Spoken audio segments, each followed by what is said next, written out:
Hey everybody, so I'm here with Rain because frankly I'm pissed off and I need my kitty to calm down a little bit. And what I'm pissed off about, I don't know if you guys have seen this on Twitter or YouTube or in the news or something like that, but Disney has announced they're going to start with early access movies on Disney Plus. And it was bad enough when they were doing video games, but I think they saw early access video games and other kind of media projects like that, and they said, let's get on board with it. We've made all these massive flops that cost tens or hundreds of millions of dollars. What we'll do is we'll start releasing the film as it's being filmed. So, like, once we're done a scene, we'll put it out, we'll see what the interest is, and we'll gradually put out the movie. And it's because some of these movies take so long to make. If people ever want to see the film, they're going to have to purchase Disney Plus to see the early access. And so I'm not entirely sure how it's going to work, if they're going to release individual scenes, if they're going to release acts of the movie, if they're going to release it with or without the special effects added in. But this is where Disney is headed right now. And they announced the first early access movie, and it's going to be the Darth Plagueis movie. Like, we've all wanted a Darth Plagueis movie for a long time now. It's been teased, it's been promised. Even the people who hate the Disney reboot wanted a Darth Plagueis movie. So what they're going to do is we're going to get the Darth Plagueis movie, but it's going to be early access. They're going to start releasing parts of it, and then we might get the final movie by like 2028 or something like that. It's going to be longer development cycles because they're trying to save money.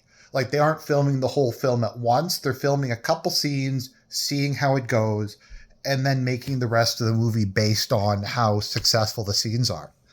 And this is just going to be kind of the model going forward for a lot of this stuff. They're going to put out maybe like a couple scenes from a show, see if there's any response to it, and cancel it. And I mean, Disney's been going down this path for quite some time now. I don't know if people remember, but with Rise of Skywalker, they cut out the intro scene where Palpatine is giving his speech announcing the return of the Sith, and they put that in. They put that in. What was that game called again? Fortnite. And that's not me making a joke. You can look that up. That actually happened. That actually happened. They actually cut out the opening scene of their big flagship movie and put it as DLC in an online game. So yeah, this is going to be the trend. And I mean, we're all sick of early access games. We're sick of these games that if you ever want to play them, you have to buy the shitty unfinished version because you know they're never going to be done. And it looks like something really cool. Like, I was playing The Crust recently, which is like a moon-based mining game, which is a lot of fun. And there's Dune Spice Wars was in early access for like 5 years. And this is just going to how it's be now.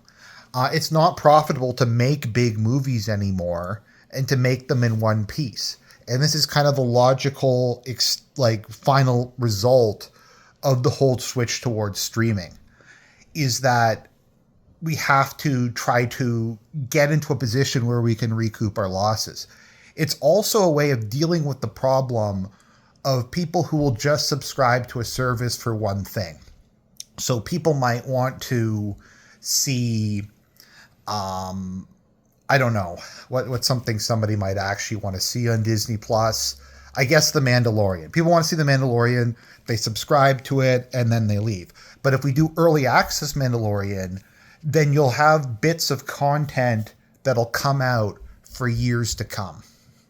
And if you want to see that, you have to be there. Now, there's other things that they might include, like you have to be subscribed for a certain number of months to see some of the content. Like, you might only be able to see the early access version, but the full version is only there if you either have subscribed for a couple months or you buy a year-long subscription. So this is what Disney Plus is doing. I think Amazon is going to be doing this soon too. Netflix, I've seen rumors about it, but we have to take a stand against this, guys. Like, this is where we're headed with everything. I mean, what's next? Early access music where they put out the music before they've done like the remixing or whatever, or before they've done the audio balancing. I mean, I'm sure that exists. And I don't know. I don't know what we're going to do, but if you haven't, like, I don't pay for Disney Plus for just this reason, because they do shady business practices like this. So just it's bullshit. It was bad enough on Steam, it was bad enough on Kickstarter, but now we're going to have to put up with it on the big streaming site. So I don't know, guys. It's all just fake and G slur.